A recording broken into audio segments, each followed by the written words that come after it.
Right, welcome, hello. Welcome back to the Philosophy Club here in Baytet in the winter time. It's getting colder. Snow is forecast, but hopefully not yet till I get my car fixed. That would be a catastrophe. So we're coming up to Christmas and we're going to carry on looking at the teachings and life and what we can learn about the different types of Christianity in the world and what on earth they are and why they are. I'm interested obviously in the philosophical dimension, so it's a philosophy club. I'm looking at that side, but I'm using history as a tool to understand the teachings philosophically. And I'm using the periodic table of the world's religions as the sort of guidebook. It's a map I drew to all the different religions and philosophies of the world. A very famous Jewish philosopher called Maimonides wrote a very great book called Guide for the Perplexed. He was the most important philosopher in Jewish history. He lived in about the 12th century, born in Cordoba, which I visited a couple of times, and he ended up teaching and working in Cairo in Egypt. He spoke fluent Hebrew and Arabic, but he also learned to read Aristotle, and he read Aristotle in Arabic, in fact, because he'd been translated into Arabic, and he applied Aristotelian thought to Jewish scriptures, the Bible, and he wrote an amazing book called Guide for the Perplexed, which is like, I want to be a good Jew. How do I read the Bible? Or, like, should I believe what Aristotle said or not? All that kind of stuff. Anyway, it's a masterpiece. It's brilliant. I think if I live long enough, I'm going to write a guide for the perplexed, an updated version for all the religions, not just for Judaism, because everybody's perplexed these days. Christians, Jews, Muslims. I saw a video of some Taliban type beating an Afghan woman just because she'd been for a walk without a bloke. She's in her full veil and everything, but even then she deserves this beating with a kind of stick or a whip. Well, is that right? I mean, that chap, presumably, he's been taught within the Taliban interpretation of the Quran that that's right, that woman deserves a beating. But I think it's a bit of a funny interpretation of Islam, to be honest. And it's a very minority one. It's not an authentic, it's not actually a very intelligent interpretation of Islam. If that were the case, I think women would have gone on strike in Islam centuries ago and there wouldn't be any Muslims left. So, anyway, the point of this philosophy club is to try and bring us all back to our senses so that we understand what's going on in the world. Kind of guide for the perplexed, universal. With those little words of introduction, let's plunge into Christianity again. Using the periodic table, we've looked already at several of them. We looked at some of the big ones.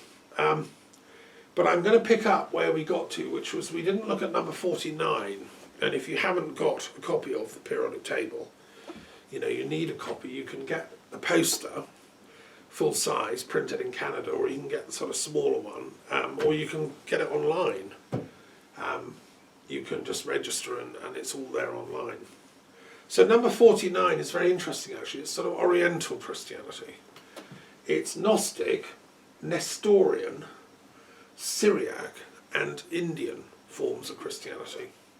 Now most people have never heard of this lot and didn't really know they're important or that they exist. But let's not forget that Christ lived in Palestine, Judea, Galilee, Israel, travelled about, probably quite widely, that we don't know about fully. The Gnostic traditions we've talked about before, we talked about the Gnostics last time, they're the sort of knowingness at the heart of Christianity. I mean, all teachers teach some kind of form of knowledge, otherwise they don't qualify as teachers.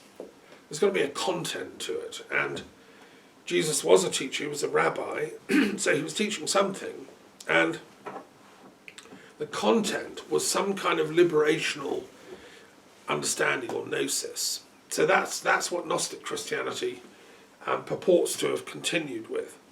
And we looked at that last time, so I'm not going to repeat that. The key texts there are the Gospel of Thomas, Gospel of Mary Magdalene, Gospel of Philip, but also the mainstream Gospels. They all say that they all confirm there's a form of gnosis at the heart of Christianity. Okay, what about the other ones? The Syriac is very interesting. The Syriac Christianity is really the form of Christianity that took root in Syria, which was to the east of where Jesus lived and taught. And its capital was Damascus, and these people were Syriac speaking. It's a particular language very close to that of Jesus himself. He spoke Aramaic as well as Greek and Hebrew and some Latin. But Syriac is very close to Aramaic and a direct descendant of Aramaic. And so probably Jesus would have been able to be understood in Damascus had he ever been there, which is possible. We don't know all his journeys and his story. And we do know that St. Thomas was there after the crucifixion and resurrection. Thomas went east, he went to India, and he would have gone through Damascus. It was on the route of the Silk Road. If you're going east, you went first to Damascus. So we know Thomas was there. He went further east, he went all the way to India. We also know that St. Matthew went to Damascus and probably lived near there in a place called Edessa, which is not far, well, it's nearer towards the heartland of Upper Mesopotamia, between the rivers Tigris and Euphrates, in what is now southern Turkey. Very close to the place called Haran, which is where Abraham had come from.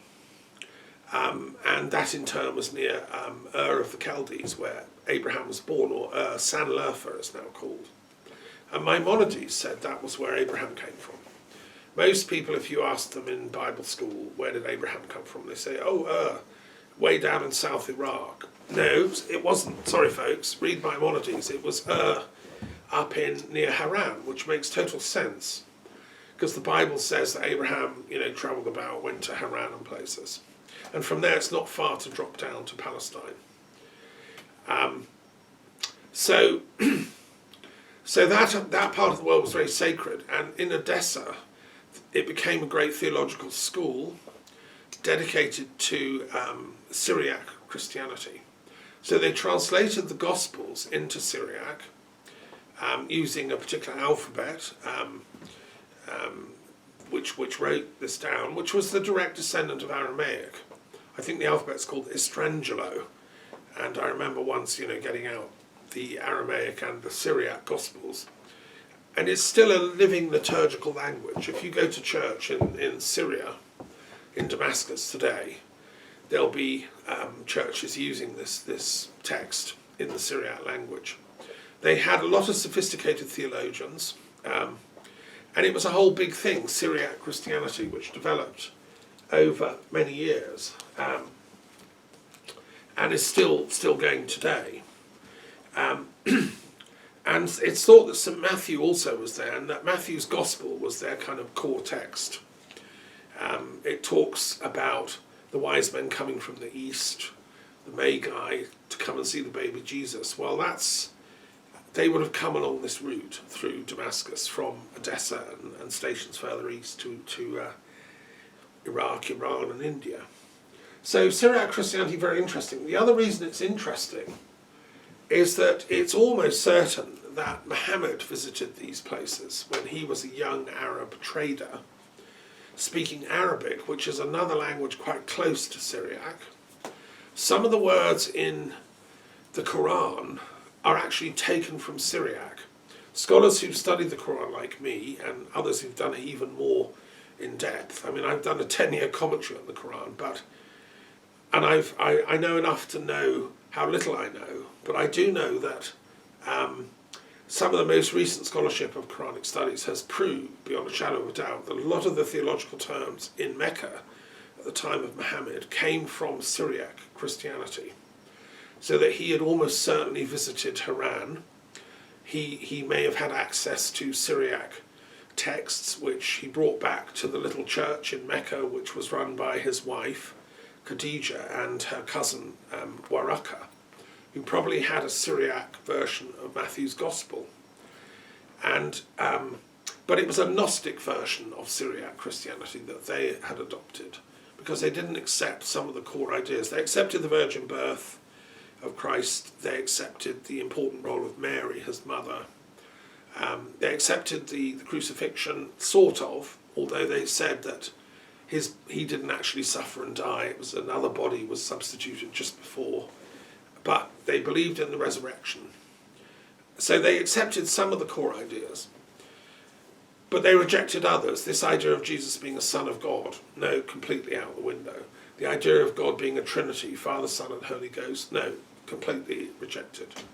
So they kind of had a sort of half form of Christianity, which is best understood as a form of Gnostic, Syriac, Christian ideas, scattered and into which you've got a whole variety of other sources, like Zoroastrian and Manichaean and Jewish, and then pagan Arabic, all sort of clustered together in Muhammad's heart, really, and then comes back out as the Quran.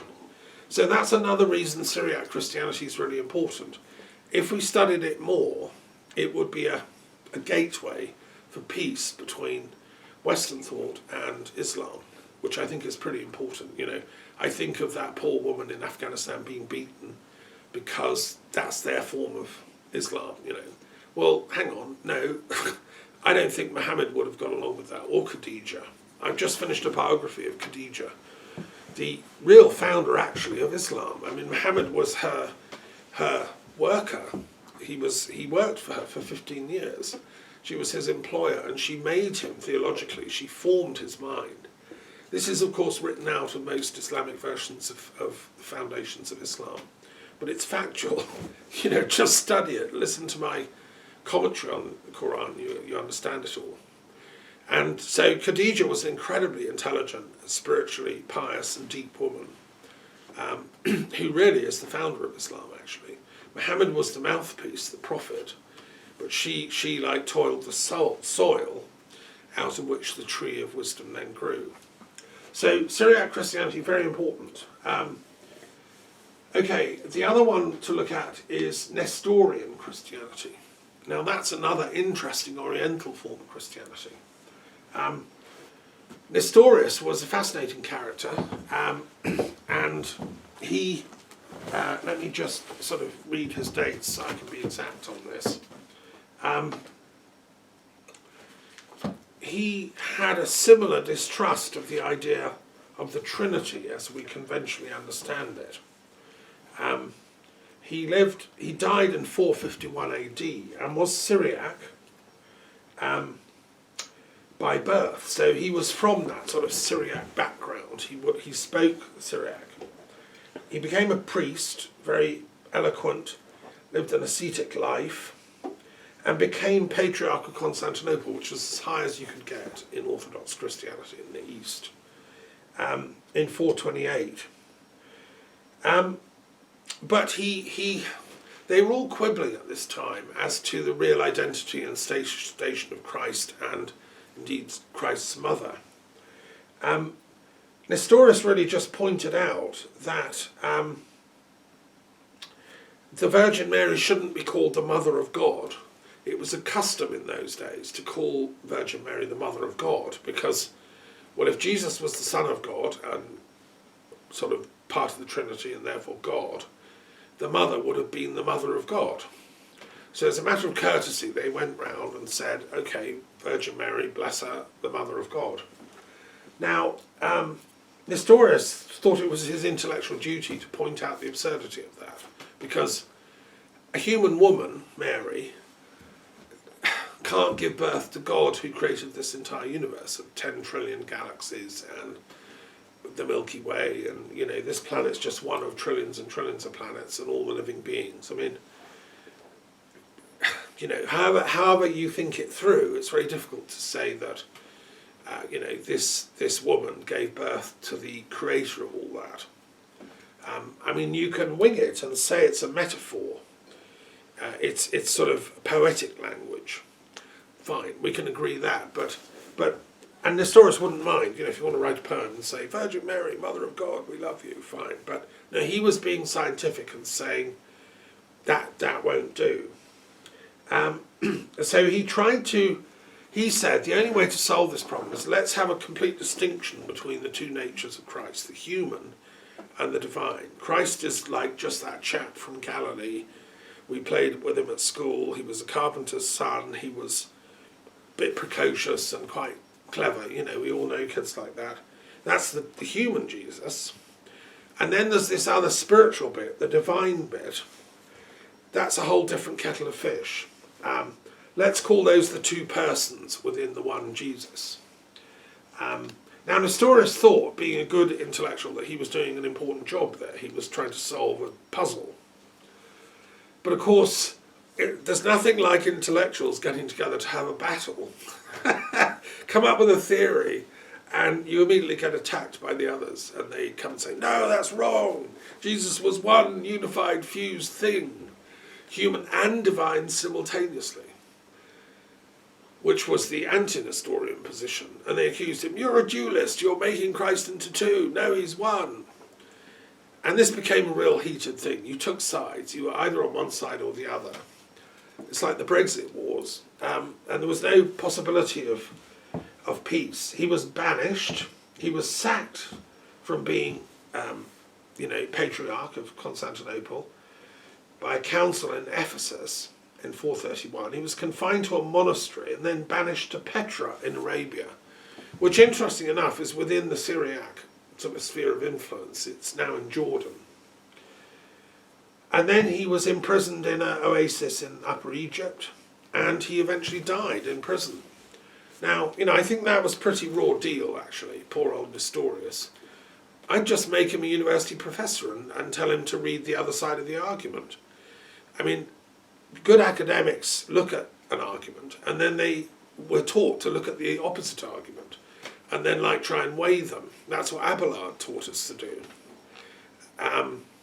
But unfortunately, when emotions get involved and sort of the mob gets involved, it's very hard to think clearly. And poor old Nestorius is a victim. I think he's a martyr to all thinkers that try and look at using the intellect to solve complex puzzles. But anyway, the important thing to know here is that version of Christianity, Nestorianism, as it was called pejoratively, actually spread east. And a lot of the Christians of the Orient became Nestorians. Proudly, they said, we followed Nestorius. Jesus had a human bit and a divine bit. I mean, that kind of makes sense. I mean, you could go a bit further and say we all have a human bit and a divine bit. Maybe that soul thing that Plato talks about and that Jesus talked about, maybe that's the divine bit. It's immortal. Seems to me that's kind of what all the religions say in the periodic table. So Nestorius probably was being accurate in saying there's a human bit, the physical body that died and all that. And then there's a divine bit that lives on. But maybe not just in Jesus, maybe in all of us. Anyway, that's what the Oriental churches kind of agreed. And Nestorian churches were built all over Asia very early on. We know there were Nestorian missionaries in Tibet by the 8th century. There were even Nestorian churches as far as China that they've discovered, in which Nestorian churches had pictures of Buddha, Mani, Zoroaster, and Jesus. And they said they worshipped them all, the sort of collective Mahatmas of mankind. Well, that shows a breadth of tolerance that unfortunately you don't always get in Western Christianity. By insisting on this absolute fusion, that Jesus is Son of God, divine and human, it's kind of almost beyond comprehension. And so the average peasant in a West European church just had to accept it. Wasn't allowed to question it and wasn't given the intellectual skills with which to do that. So anyway, Nestorian Christianity is important, not least because there are elements of it in, all over the East and also in certain forms of Islam. Again, it left an imprint on Islamic thought. And then the final one we're looking at here, number 49, this is all in this one box, is Indian forms of Christianity. Well, I've travelled all over India. I've been there 10 times, and I've been to Indian churches. It's a fact that Christianity got to India quite early. It was taken by St. Thomas, by tradition, and it was taken right down to the south of India. And it's a fact that the Indian churches use Syriac as their liturgical language.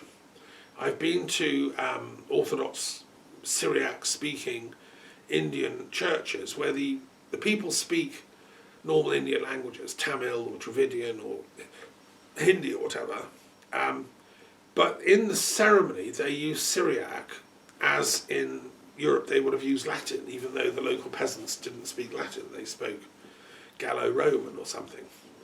So, and it's thought that Thomas took that liturgical language to India.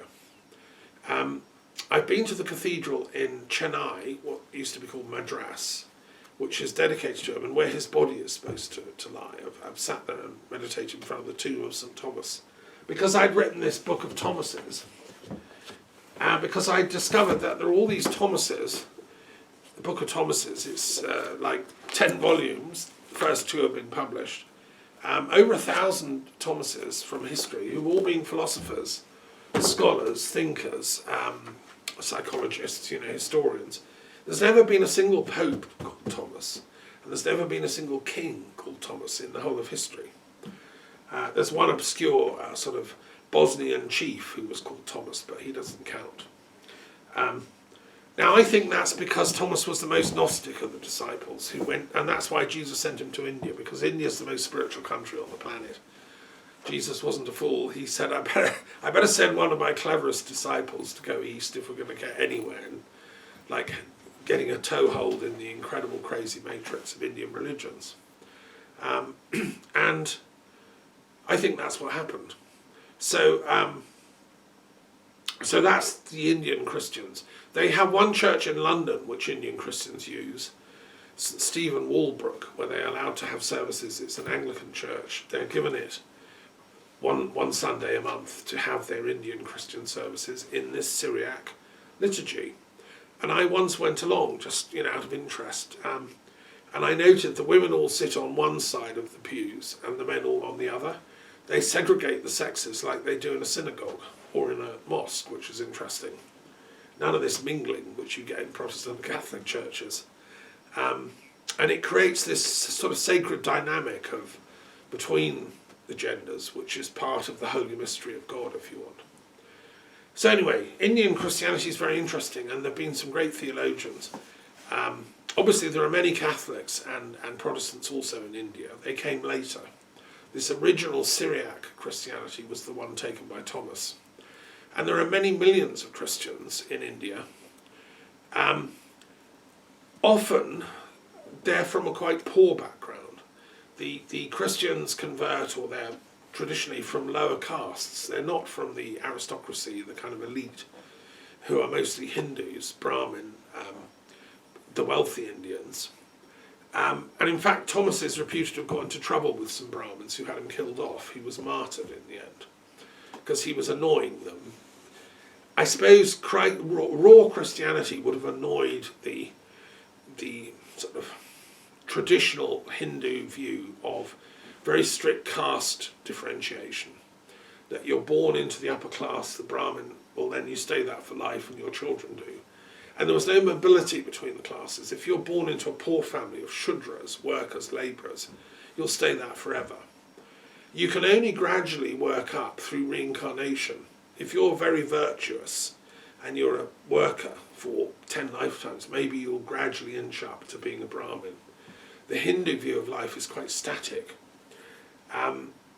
Although it's amazing and obviously very deep, and I have huge respect for Indian philosophy, I think that aspect of stasis and social stasis, which can be used to justify kind of class oppression, if you want,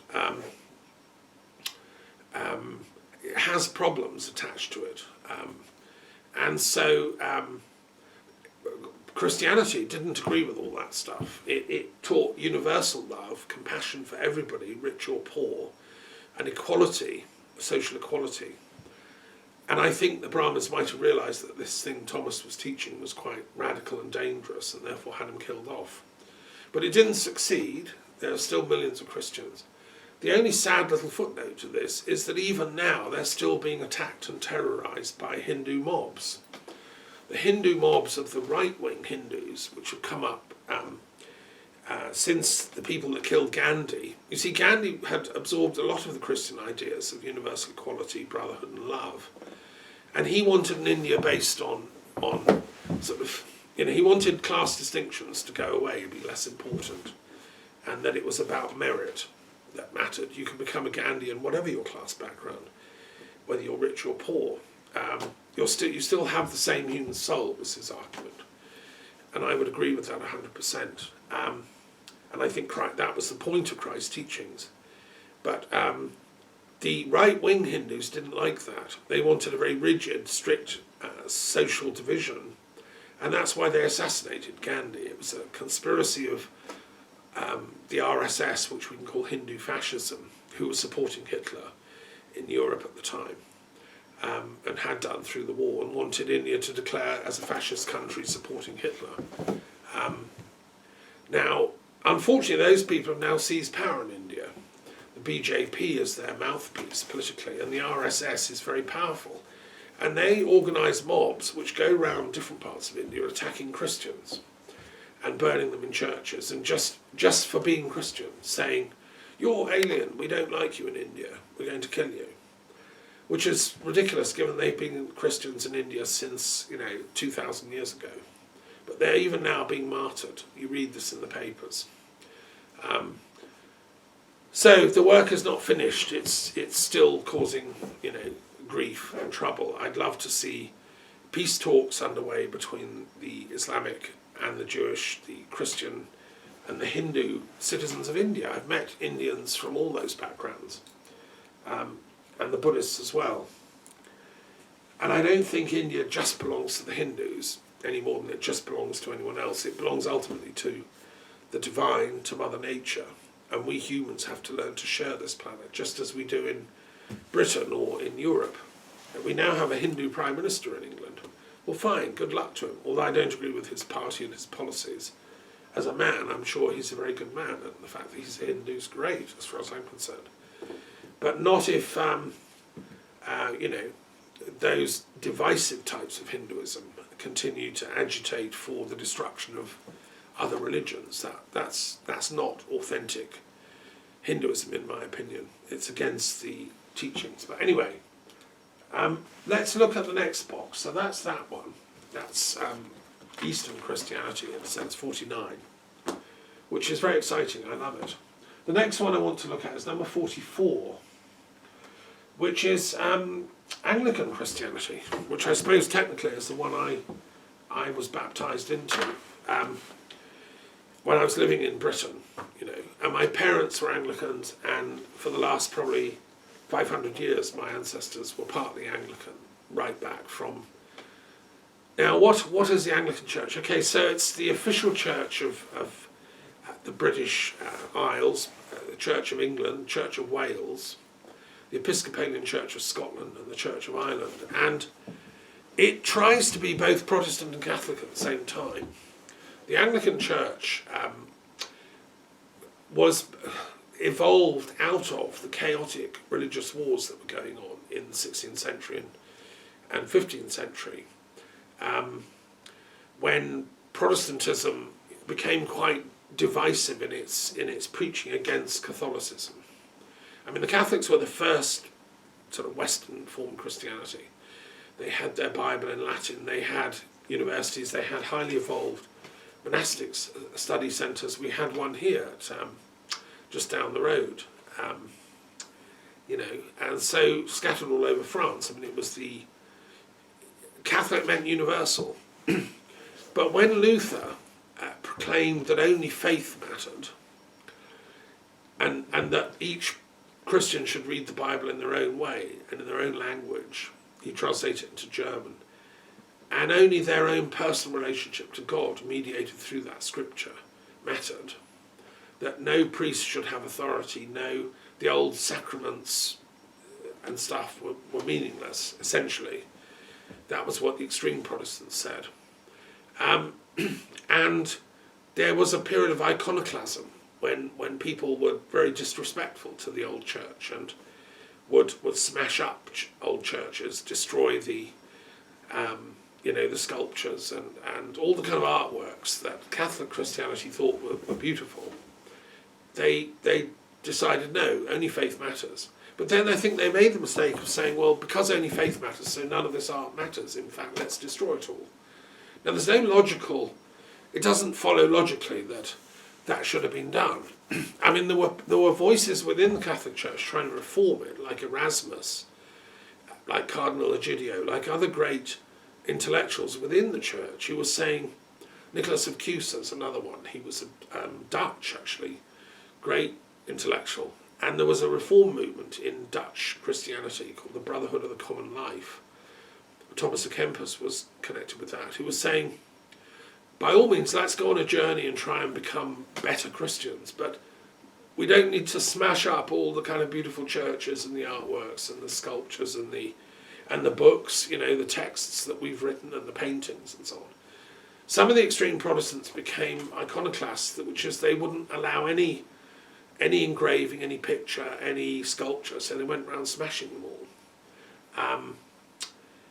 The Anglican Church sort of was set up to be a middle way and saying, no, this is ridiculous. Let's have the best bits of the Protestant insight into new thinking.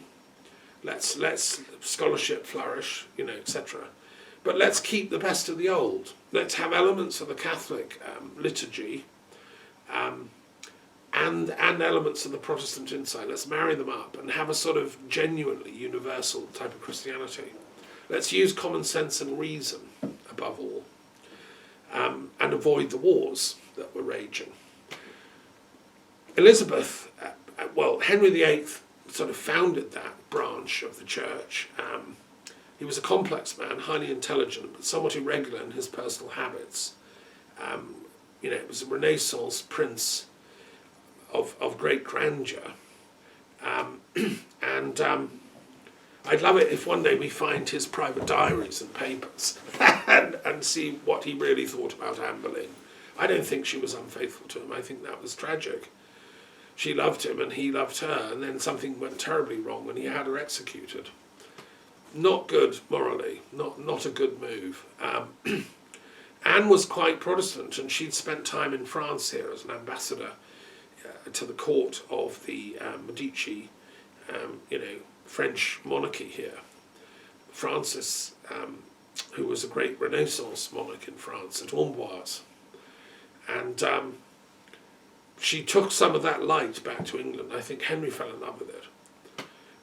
But he, all people are mortal, and he was fallible. He made mistakes.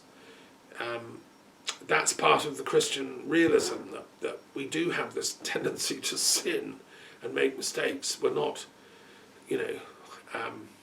infallible. And so, sadly, his life became like a Greek tragedy, in effect. Does that invalidate what he tried to do? Well, as it says in the Quran, I leave the matter to God to decide. But, it seems to me, in his daughter Elizabeth, he tried desperately to get a son. His son didn't live very long, Edward. And then finally, his other daughter, Mary, succeeded and became a Catholic monarch. She wanted to undo his Reformation and bring Catholicism back. But she did it too violently. She had loads of Protestants martyred. She had them killed off, burned at the stake. She brought in the hit brigade from Spain. She was, her mother, Catherine of Aragon, was Spanish. And she wanted to stamp out the Protestants physically by burning them all. And, it didn't work. They fled to Holland, which was securely Protestant by then.